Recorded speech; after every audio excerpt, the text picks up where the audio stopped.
Welcome to part 9 of the staging yard project. It appears that we may finally start getting some track laid to the staging yard. Well, at least up to the bridge. So the first order of business for part 9 will be getting the track from the turnout anchored right here and cut for length for the bridge. First thing I want to do in getting this turnout track in place is I want to get these copper plates soldered to the track. I scribed 2 lines on my copper plate here using this hobby knife. Now what I'm going to want to do is use this knife and pick this copper out here in this center strip so I have an insulator between the 2 sides.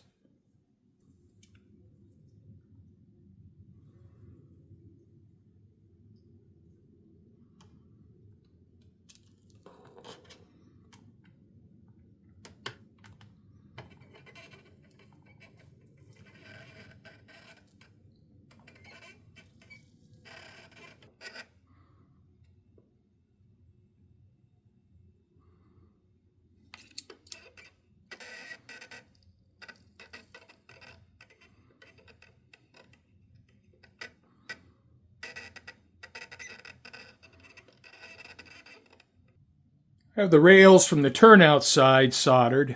I'll have to do a little bit of cleanup in there. I'll have to take a file in there and clean those solder joints up a little bit.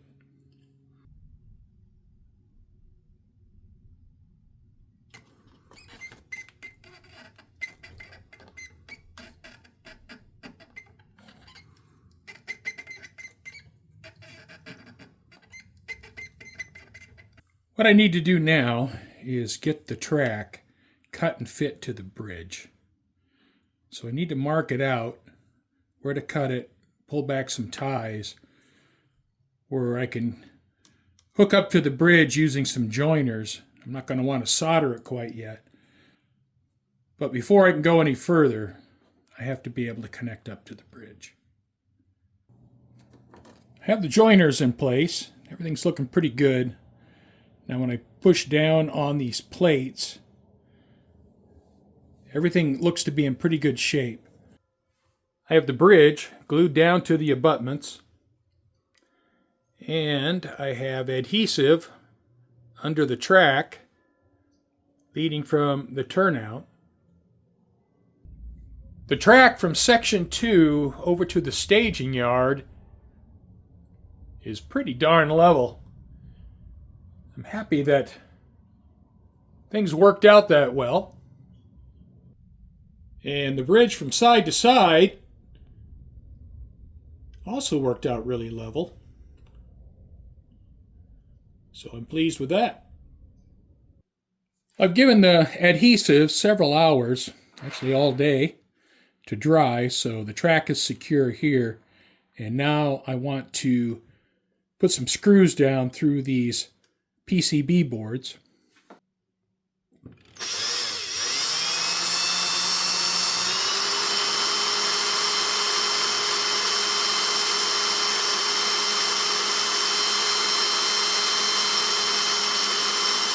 Through the PCB board, now I'm drilling down into the hardwood.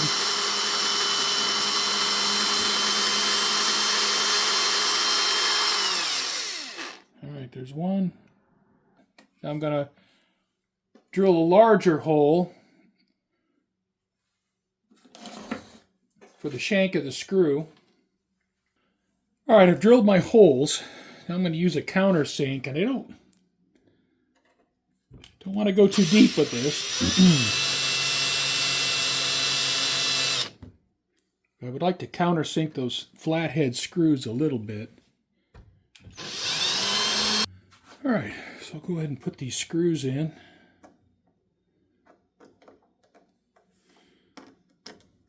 I know there's no light over here.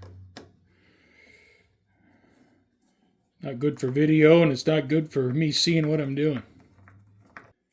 It's not ideal having these screw heads up above the surface of the copper like this. It looks bad.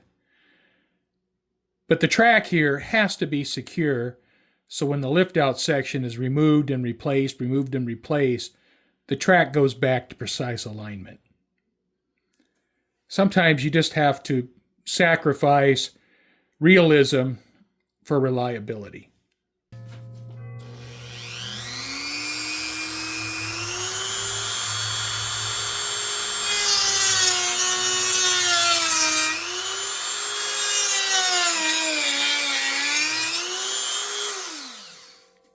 Before I cut the rail, I'm going to drill for feeder wires. And I have a very long drill bit.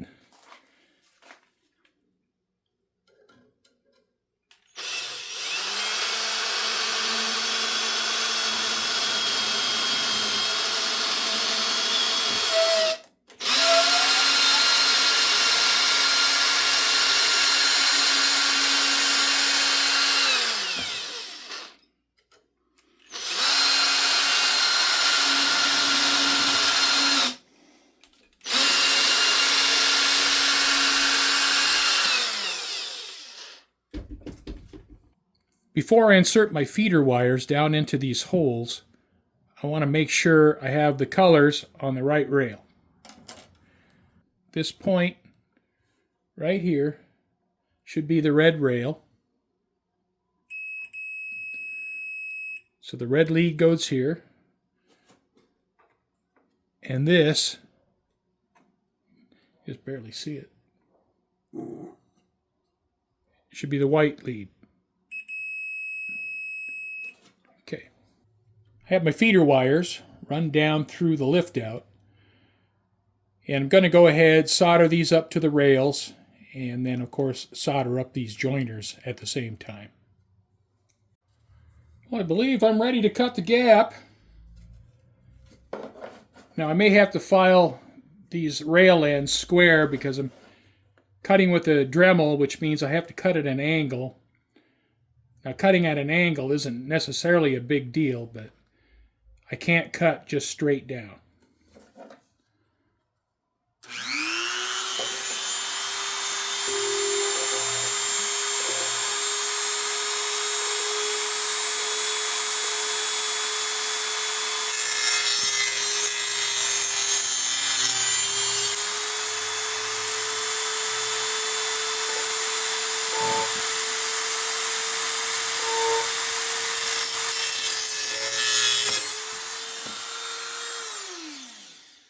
All right, well, I have the gap cut. Let's see how easy it comes out. Pretty easy. Now we'll see how easy it goes back in.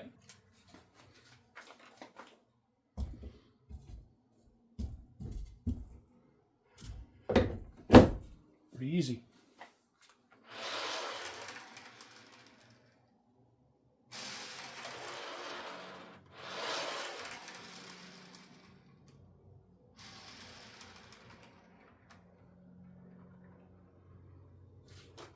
I want to get this piece of track scenic, kind of finish out this end of the lift out.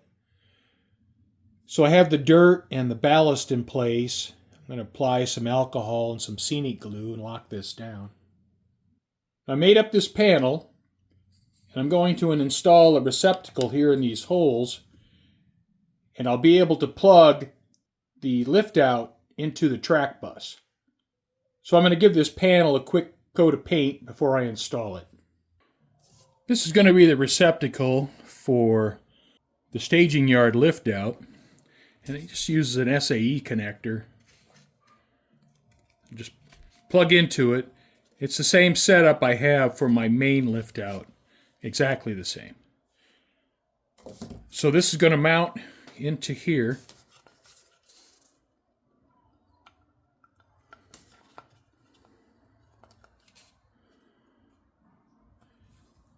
I'll solder some wires onto here to extend the length, and then these will connect to the A and B bus wires. All right, I think this is 10 gauge wire, which is crazy overkill. Just to power the lift out, And it'd be nice to use red and black, but I don't have any red and black. So I'm just kind of scraping up what I have left in the drawer. And I'll solder these wires onto here, and then solder these wires to the A and B track bus. Okay, I have my panel ready to mount. And I got my extensions soldered on. I got plenty of length. So I can go ahead and get this installed. I have the lift out feeder wires going to a junction block. And then from the junction block, I have my leads to my plug over to the panel and the receptacle. And then from the receptacle, I have the leads leading out to the track bus. So to power the lift out, I'll just plug this in or unplug it if I want to remove the lift out, and then the lift out has track power. I want to verify my wiring, so I have my multimeter set to beep if I have a short. And remember, right here, I have expansion gaps. But all the track is connected through the bus. So, if I put my meter lead here, I should have a short with my meter lead here. And I do, even though there's a gap here, expansion gaps here, I have the lift out connected to the bus through the plug underneath. Now if I put my lead here and my lead here, I have a short because it's all connected through the bus, even though we have gaps in the track. What I want to do now is paint these ties right here in this small section of track. And I have my acrylic paints here. I'll mix up various shades of browns and grays and paint those ties. Well, it's time to test the track. See if we can run the RS3 out onto the bridge. Do a little test of the turnout.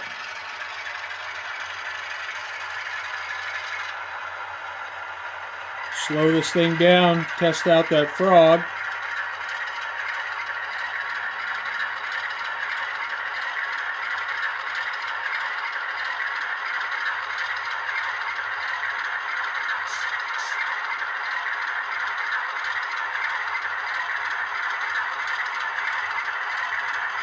Having a powered frog is pretty important for a 4-axle locomotive with no keep alive.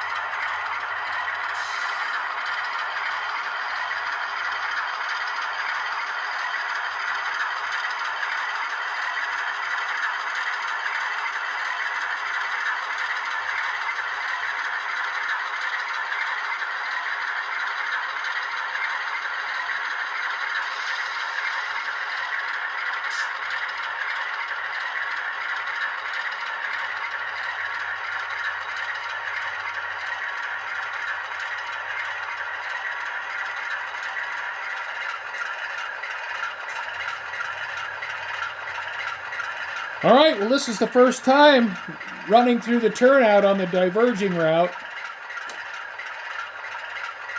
Here we go.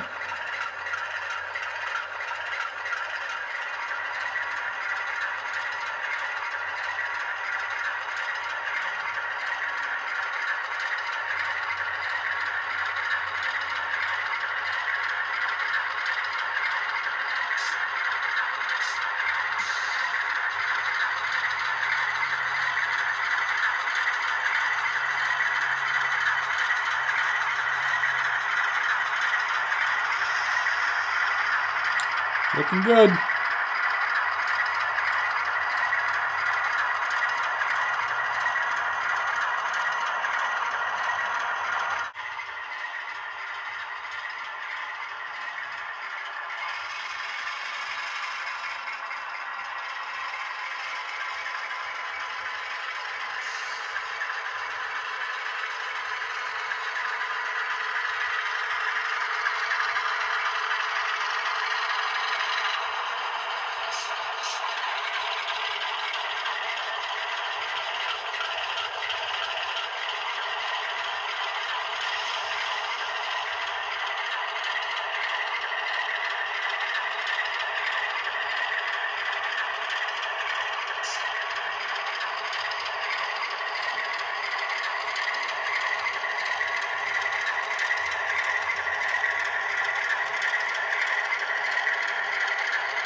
Well, I think that's going to do it for part 9. Made a pretty big step in this part.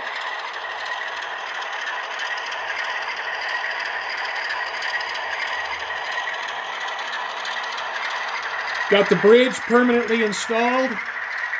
Got this piece of track connected to section 2. Got these points anchored down. Got the feeder wires run over to a plug and receptacle, and the receptacle connected up to the track bus. So that's going to do it for part 9. I want to thank you for watching.